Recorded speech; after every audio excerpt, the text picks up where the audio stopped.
What's up, everybody? It's attorney Chris Waggener back again for another attorney reacting to cops clips. As always, I don't know what this is going to be. I got one queued up for you right here. For those that don't know, I used to be a criminal defense attorney. I now just do personal injury, which is a lot of car accidents, but I've always liked cops and I used to do this for a living. So I'm just going to talk about it and react to it as it happens. So if you like it, leave me a like. And if you really like it, subscribe so you know when the new ones come out. Thanks. All right, let's see what this one is. 3-6 Union. Yep. All right, so they're pulling him over already. So we don't know anything that's happened before this. They're just going to pull him over. Maybe they'll say it. 6, copy, car check. 236, go ahead with the car check. We find for sale in the parking lot of the nearby liquor store. Red Chevy Sonic, occupied 2 times. Before I get information. All right, man. Officer Bailey, reason I'm pulling you over is your temp tag is fake. Roll out your window. Temporary tag's fake, huh? All right, man. Do me a favor to step out for me. Hey, what are you doing? Stop moving. All right, looks like weed. I'm not doing that, bro. What are you doing? Get down from the ground. He's trying to take him to the ground. This guy's clearly not just going to the ground. I'm not doing anything, man. Sit down. Dude, what the? All right, so just because he says that he's not doing anything doesn't mean that he's not doing anything. So I've got thoughts on how we got ourselves to this point. But this guy's not doing himself any favors by resisting going to the ground. I understand he doesn't want to be put in handcuffs. Clearly, he's got a baggie of weed that he dropped on the ground right there, which the car obscured the camera. So we, as the audience watching this, couldn't really see exactly if that guy threw it on the ground. But the police officer standing next to him probably saw him throw it on the ground. So he's going to get in trouble for possession of marijuana. But him not doing what the police want, which is to, like what this guy's doing, going to the ground and getting handcuffed, is just making it worse.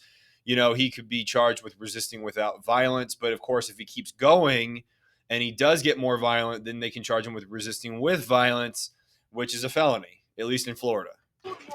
So he needs to cooperate at this point. He's already, you know, it's already a problem. Stay down. This some bull, bro. Bro, call him. On your back. This is Stein on South Street, East Side parking lot. Oh, man. Oh, hand behind your back now. You good? Yeah, I'm No, good, he bro. seems I'm like he's good. Not you. Yeah, I'm good. Bro, I'm not trying to fight with you, bro. You kept Hey, bro, I pulling see you, away. bro. Whenever, bro. You weren't listening to me. You gotta get hold of my dad, You had bro. hand. You had a bag of weed in your hand, and that's what you're trying to get rid of. No, I ain't trying to get rid of nothing, bro. Okay, move. so he's I'm saying moving. one thing and doing another. He's Bailey, got I a got a weapon gun. on him, which is never good. It's not illegal to possess firearms, though. You're allowed to Hey, possess can firearms. you give my keys to him? No, I got him, Cass. You can clear there. All right. Oh, my God. Oh, Hey, Cap. oh man. It's... Brewer just had the. Can you watch him? He's got a gun. He started fighting as soon as we got them both out. There's weed over there. I got a gun off this guy. Other side of the car, Bailey, on the ground. All right. You know, and so this is why, you know, officer safety is always important. Obviously, Second Amendment right to possess and bear firearms. We are allowed to have guns. There are exceptions to that. The big exception is that if you've been convicted of a felony, you're not allowed to possess a firearm. So I don't know if this guy has any felon or if he's an ex-felon or not. Because the only reason that matters is if he is an ex-felon, he's not allowed to possess firearms. He has a firearm. That's another crime they can tack on. But like taking a step back, this whole thing happened so quickly. They pulled him over initially for having a fake temporary tag. What do they mean by fake? You know, fake would imply that somebody specifically made a tag that is not real. I don't think that the cop knows that that's actually the case. You know, temporary tags, like all licenses, they have rules that you have to be governed by, that you have to abide by. So that means that, you know, if you buy a new car, you buy a used car, and you get a new temporary tag, they only last for so long. If I'm not mistaken, usually about a month. You get a 30-day grace period before you have to actually get the real license. But it's the same with registering licenses, right? If you don't re-register your license every year, then it becomes unregistered, and that's a reason for a police officer to pull you over. So again, not really a big deal. I can understand them pulling these guys over for not having their temporary tag in good order to basically write them a ticket for not having a good temporary tag. But like pulling them out of the car immediately seems suspicious to me. I didn't see any behavior that would indicate that these guys were a safety concern. Granted, they made contact before the cops' camera got there, so maybe there was something else going on. I mean, obviously they had weed and guns on them, but again, if you're in Colorado, having weed on you isn't illegal. I don't know where they are. Having a gun on you isn't illegal. So, and they pulled them out of the car immediately. Like it just to me seemed, they're allowed to, for scene safety, you can do that, but I don't know. This whole thing seems like it could have been avoided, and then it was made worse by this guy's behavior.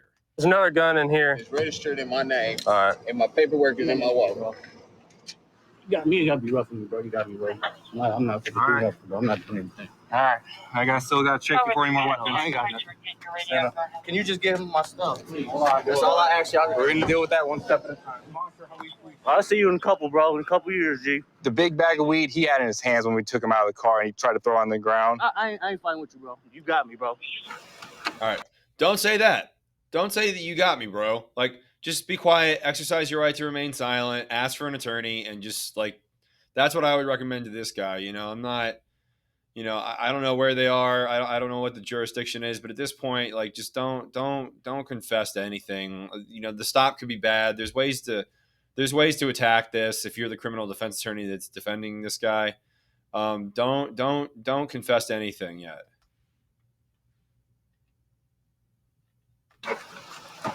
He ain't got nothing. He's cool, bro. He's legal and all that, bro. It was just a cluster because we got him out at the same time. I got my guy, and he starts to fight Brewer, so I can't let go of my dude, and Brewer was on his own, so. But this was driver's seat, and this was on the guy that fought Brewer. He's talking like he's going away. Yeah, one of them already said he was a felon, so. Perfect. There you Driver go. of the vehicle, he has no warrants. When I ran the passenger, he had a felony warrant at Kansas possession of controlled substance. He has a felony warrant out of Kansas City, Missouri for delivering controlled substance. Okay. He spontaneously uttered that he's a convicted felon. With him having a gun on him, he'll be good for felon in possession. Right. All right. So that's what the cop's saying, right? The cop is saying that, he is a convicted felon, the passenger is, and he's got a gun on him, so that's an extra felony. But, and this makes more sense for why he did what he did as soon as they got pulled over, is that he's got warrants out for his arrest. So he knew as soon as they got pulled over that he was probably going to be detained just because he's got the warrants out for his arrest. He's got to appear in court. So that explains the behavior. All right. You don't have any warrants. If anything, you're definitely going to be getting a ticket for the temp tag at the minimum.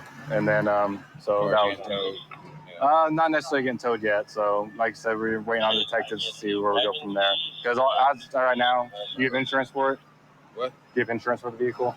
Not yet. No? So, okay. That's another ticket, I know. All right, man. One of the guns the driver is saying is registered to him legally. If that's the case, then he might be able to leave with his gun. But since he had a convicted felon in his vehicle with him, depending on what the detectives say, we might recover the gun as well. But since he has his paperwork on it, it validates that he can legally own a firearm. Let the man have his gun. Come on. I don't know if anyone's told you exactly what you're under arrest for. I got warrants and I'm a felon and I got gun. Yeah, you got a felony warrant out of our city for delivering controlled substance. You got a felony Delivering a whole? Controlled substance. I ain't delivering. Well, that's what the warrant's for. The detectives are going to talk to you about it. No, that's tonight, tomorrow. I'm just telling you what's in there. You also have a warrant out of Kansas for possession of controlled substance. It said in there cocaine, and then you have a plethora. What now? You have a felony warrant out of Kansas as well. It's extraditable. So at some point you will be ordered to Kansas to serve that warrant out as well. What? For who now? For you, for possession of controlled substance. This guy's committing. When was this? This guy's committing. That was like 7 years ago. Yeah. Those two things you said, I don't know nothing about those. Classic I do know I got, problem that many people who have been arrested and convicted of something commit, which is the just keys play and the money, dumb. bro. That's all I actually. The problem is that he's contradicting himself, right? Earlier he was saying like, "Oh, you got me. I'm busted. I'm this, I'm that." Basically making like a tacit confession. And now he's like, "I don't know what you're talking about. I don't know what you're talking about." But even just a minute ago, he was saying like, "Yeah. I got 2 warrants out for my arrest. I got this, I got that." So like, none of it makes sense. That's why 120. 140, Just 160, don't 180. talk. You have the right to remain 181. silent. He wanted you to have this. It's better to not talk. And then Generally, keys are in the bag. And he quote said, "Call everybody." All right. So you're good to go, man. All right. Thank you. Passenger's going to jail for felon in possession. He has a felony warrant out of Kansas City, Missouri for possession of controlled substance. He has a felony warrant out of Kansas for possession of controlled substance, cocaine. Driver, he has an invalid temporary tag on the back of his vehicle. We wrote him a ticket for that because that was our probable cause for stopping him. He has no insurance, so I wrote him a ticket for that as well. The gun we found underneath the driver's side seats is legally his. He has paperwork to show it. So we're releasing him with tickets, and he's free to go. I have to do an outro on this one. So, new digs. All right. So, my takeaway on that one is that the stop could be good, it could be bad. Depends on whether or not there was some kind of irregularity with that temporary tag. I've got no reason to believe that there wasn't. I mean, he said fake temporary tag, so that's a good reason to pull him over. Probable cause of a traffic stop is a legitimate reason to pull somebody over. Pulling them out of the car immediately seemed strange to me. If the guy, I mean, I understand that he was, once they pulled him out of the car, they're going to take him in anyway because he's got those warrants. But his behavior to resist, despite the fact that he's saying, like, oh, I'm not resisting, he's clearly resisting in the video. You can see him physically pulling away from the police officer, physically trying not to go to the ground. All that stuff just makes it worse. In my experience with all the hundreds of clients that I've represented that have been in situations like that, almost every single time, it would have made their case better if they had just done what the police had told them to do. And sometimes it makes it way worse. Sometimes, luckily, it didn't escalate any worse than it did there. But typically, resisting the police is not a great way to go because you just get more charges. And then they're also not inclined to cut you any breaks. They're not inclined to help you out in any way, which does happen from time to time. So anyway, if you like what you saw here, leave me a like. And if you want to see more of this stuff, leave me subscribe because I'm trying to do these more often. Take it easy.